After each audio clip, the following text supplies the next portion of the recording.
Angel चकमा को न्याय दो, न्याय दो, न्याय। नमस्कार। देवभूमि उत्तराखंड की राजधानी देहरादून से दर्दनाक ही नहीं झकझोर कर रख देने वाली घटना है। यहाँ पर त्रिपुरा के 24 साल के एंजल चकमा रहकर MBA फाइनल ईयर की पढ़ाई कर रहे थे। वो अपने छोटे भाई माइकल के साथ रहते और इसी बीच उन्हें एक अच्छी फ्रेंचाइजी कंपनी में नौकरी मिल गई।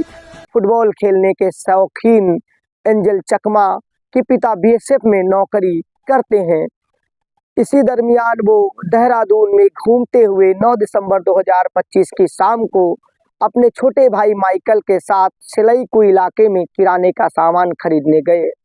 तभी कुछ नशे में धुत लड़कों ने उन्हें देखा और उनके चेहरे मोहरे से अनुमान लगाया ये बाहरी है और फिर नस्ल भेदी गंदी गंदी गाली देने लगे। आरोप है बोले चीनी चिंकी, नेपाली मोमो, चाइनीज मोमो, ये नस्ल भेदी टिप्पणियां हैं।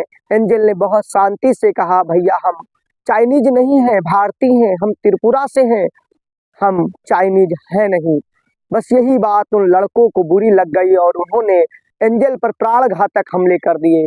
लोहे के कड़े से सिर पर मारा, चाकू से गर्दन और पीठ पर कई बार गोदा। एंजल को बहुत गहरी चोटें आई, उनकी रीढ़ की हड्डी टूट गई, दाहिनी तरफ लकवा मार गया। माइकल को भी चोट लगी लेकिन वो बच गए। एंजल को अस्पताल में भर्ती कराया गया। 17 दिन तक वे जिंदगी और मौत से जूझते रहे। 26 दिसंबर को उन्होंने दम तोड़ दिया। इसके बाद पुलिस ने केस दर्ज किया है। पहले सिर्फ मारपीट की धारा थी, बाद में जब उनकी मौत हो गई तो केस हत्या का बना। कुल 6 लड़के हमला करने में शामिल थे। 5 को पकड़ा गया जिसमें 2 नाबालिग हैं, यानी कि उनकी उम्र 18 से कम है। लेकिन मुख्य आरोपी यज्ञ अवस्थी जो नेपाल का रहने वाला है, वो इसी बीच नेपाल भाग गया है। उसी ने कहते हैं सबसे ज्यादा चाकू मारे, वह भी फरार है। पुलिस उसे नेपाल में जाकर सर्च कर रही है और 25,000 का इनाम भी रखा गया है। एंजल के परिवार का कहना है ये सिर्फ मारपीट नहीं, नस्ल के नाम पर हत्या थी। पुलिस ने भी जांच शुरू की है लेकिन पहले लापरवाही हुई थी। केस दर्ज करने में भी देरी। त्रिपुरा के लोगों का गुस्सा फूट पड़ा है। अगरतला में कैंडल मार्च निकले हैं, प्रदर्शन हुए हैं, लोग न्याय की मांग कर रहे हैं। त्रिपुरा मोथा के नेता प्रणोद देव वर्मा ने मुख्य आरोपी पर 10 लाख का इनाम रखा और परिवार को मदद दी है। उत्तराखंड के मुख्यमंत्री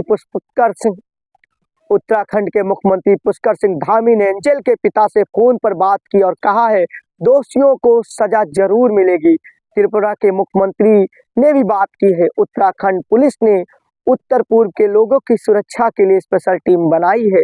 यह घटना सिर्फ एंजल की मौत की कहानी नहीं है, यह उन हजार उत्तर पूर्वी लड़के लड़कियों की कहानी है जो बड़े शहरों में पढ़ने काम करने जाते हैं और बार बार चीनी या नेपाली उनके चेहरे मोहरे से सुनकर अपमान किया जाता है।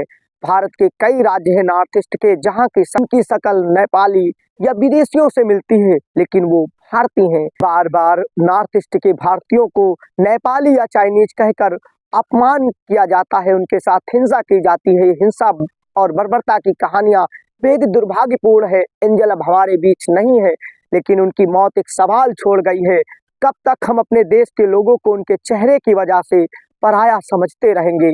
उम्मीद है एंजल को न्याय मिलेगा। देश में एक नई स्थिति आ गई है, कहीं भाषा के नाम पर, कहीं नस्ल भेद के नाम पर, चेहरे मोहरे के नाम पर ये हिंसाएं कब थमेंगी।